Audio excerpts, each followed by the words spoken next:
साथियों नमस्कार।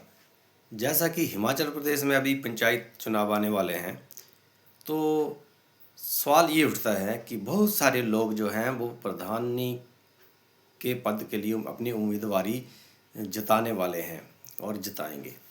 तो दोस्तों, मैं इस पर एक थोड़ी सी जानकारी शेयर करना चाहता हूँ कि जो भी प्रधान के लिए खड़े होने वाले हैं, चाहे वो नए हों चाहे पुराने हों, तो कुछ बेसिक चीज़ें हैं, तो उनकी जानकारी होना सबके लिए बेहद अनिवार्य है, ज़रूरी है।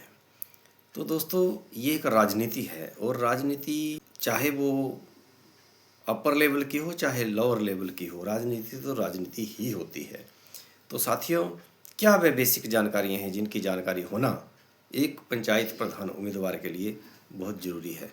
तो मैं यहाँ पर कुछ पॉइंट्स दूंगा, आपने उन पॉइंट्स को नोट कर लेना है और अगर आप उसको उस पॉइंट पर खरे उतरते हैं, खुद से आपने सवाल पूछना है तो उस पर टिक मार्क करना है। अगर आप ऐसा नहीं कर सकते तो ऐसे कट मार्क का निशान लगाना है। फिर आप देख लेना कि आप जो है वो प्रधानी के लिए उपयुक्त दावेदार हैं या नहीं। तो चलिए शुरू करते हैं। तो साथियों, पहला पॉइंट कि आपने अपने से सवाल पूछना है। सवाल ये है कि दो साथियों, क्या आप फिजिकली रूप से पूरी तरह फिट हैं? क्योंकि भाई ये दौड़ने वाला काम है। आपको कभी वीडियो दफ्तर जाना पड़ेगा, कभी थाने में जाना पड़ेगा, कभी कोर्ट कचहरी और एसडीएम तहसीलदार, हर जगह, और लोगों के झगड़े निपटाने के लिए आपको लगातार लोगों के बीच में रहना पड़ेगा। तो ये एक बहुत ही दौड़ने वाला कार्य है। अगर फिजिकली रूप से आप फिट हैं तभी ये काम आप कर पाएंगे। अगर आप फिजिकली रूप से फिट नहीं हैं तो आप प्रधानी के पद के लिए एक सही उम्मीदवार नहीं है। आपके सामने खाना रखा है, चाहे वो ब्रेकफास्ट है, लंच है, डिनर है, तो साथियों बहुत बार आपके उस समय ऐसे क्षण आएंगे कि आपको वो खाना छोड़कर जाना पड़ेगा।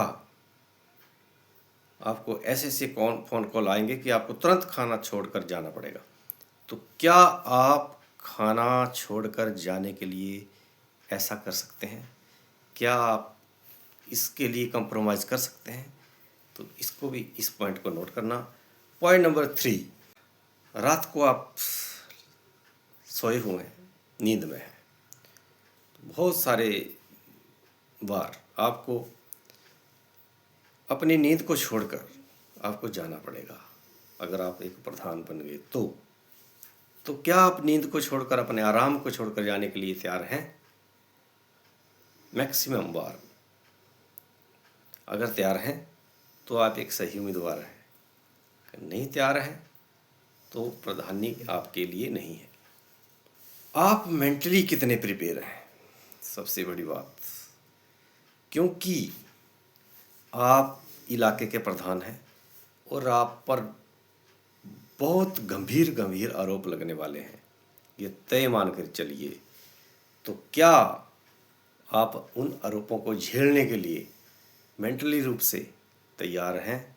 आप पर ऐसे आरोप लगाए जाएंगे जिनकी आपने कभी कल्पना भी नहीं की होगी।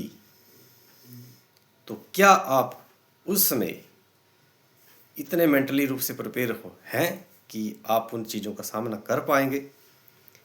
और नेक्स्ट है साथियों, आपने कितने अच्छा काम किया होगा, लेकिन आपको गालियां भी मिलेंगी।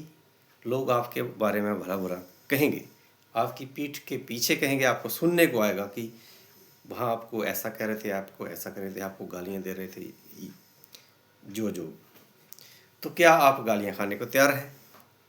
ये भी एक पॉइंट है, इसको भी आपने नोट करना है।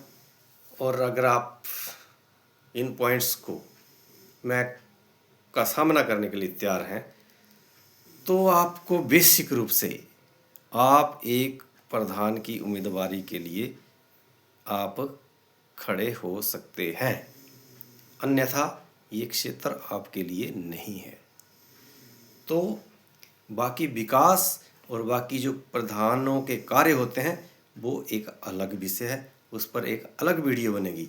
लेकिन जो एक छोटी सी बेसिक जानकारी थी जो मैंने आपसे साझा की है, आप इसके बारे में और गहराई से डिस्कस करना चाहते हैं तो मेरे फ़ोन नंबर पर आप कॉल कर सकते हैं। मेरा नंबर नीचे दिया गया है, उस पर आप कभी भी मेरे से कांटेक्ट करें। हिमाचल प्रदेश के किसी भी ज़िले से आप हों, और अगर आप प्रधान का इलेक्शन लड़ना चाहते हैं, आप हमारी टीम की सहायता लेना चाहते हैं, तो उसके लिए भी हम आपकी मदद करने के लिए तैयार हैं। तो साथियों, पंचायत राजनीति पर इतना ही। धन्यवाद। जय हिंद, जय भारत, वंदे मातरम।